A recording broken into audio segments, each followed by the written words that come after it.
রাত হবে আজকে। দেখো এই মেয়েটার আজকে বাসর রাত আর আমি এইদিকে গরমে মইরা যাইতাছি। এই জন্যই মনে হয় প্রধানমন্ত্রী বলেছিলেন I have a plan. আরে ভাই এটা আবার কেমন প্ল্যান? বিশ্বাস করেন ভাই আমি একবেলা না খেয়ে থাকতে পারবো, তাও পরেও কারেন্ট আর ওয়াইফাই ছাড়া থাকতে পারবো না। ইহা সত্য, ইহা সত্য, ইহা সত্য।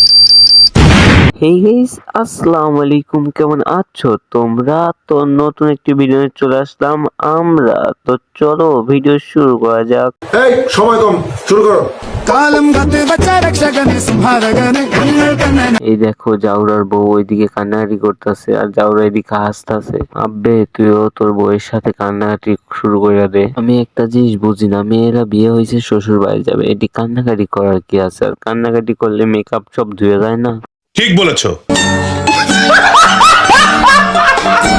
এই লেজার নাইট ক্রিমটা আপনারা ভুলেও ইউজ করবেন না। এটা জাস্ট আমি রাতে দিছিলাম, সকালে উঠে দেখে এত বেশি সাদা হয়ে গেছে, এত বেশি সাদা হয়ে গেছে ভাই। মানে ভাই যত ফিল্টার আছিল টিকটকের মধ্যে আপুটি সবগুলো ইউজ করছে, তোমরা একবার হাতে দিয়ে তাকিয়ে দেখো, ফিল্টার খালি কাঁপতেছে।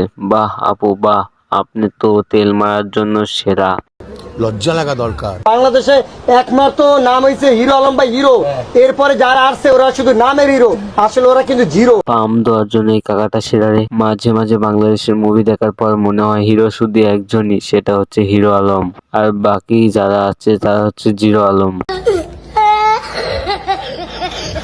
জীবনটা শেখ মুজিবের মতো হয়ে গেছে, যতই যুদ্ধ করি না কেন শেষমেশ দোষ আমারই হবে। তো আপু আপনি কোন দেশের হয়ে যুদ্ধ করেছিলেন? শেখ মুজিব তো বাংলাদেশের হয়ে যুদ্ধ করেছিলেন, আপনি কি কিং জং এর হয়ে যুদ্ধ করেছিলেন? থাইগাফা কান্না করো না, জামাই ভালো আছে, 3 বেলা চুরি করে ঠিক মতো খাবার দিব। শুনছেন এই জাউরা কথাটা কইলো কি মিয়াটা একটা বিয়ে করছে, ছেলে নাকি চুরি করে। এই কথাগুলো একটু পরে বলে, এখন বললে একটু লজ্জা লজ্জা লাগে না? তো গাইজ আজকের ভিডিও এই পর্যন্ত। এই ভিডিও ভালো লাগলে লাইক কমেন্ট শেয়ার করবেন আর ইউটিউব চ্যানেলটি সাবস্ক্রাইব করে পাশেই থাকবেন। দেখা হবে অন্য আরেকটি ভিডিওতে। ধন্যবাদ।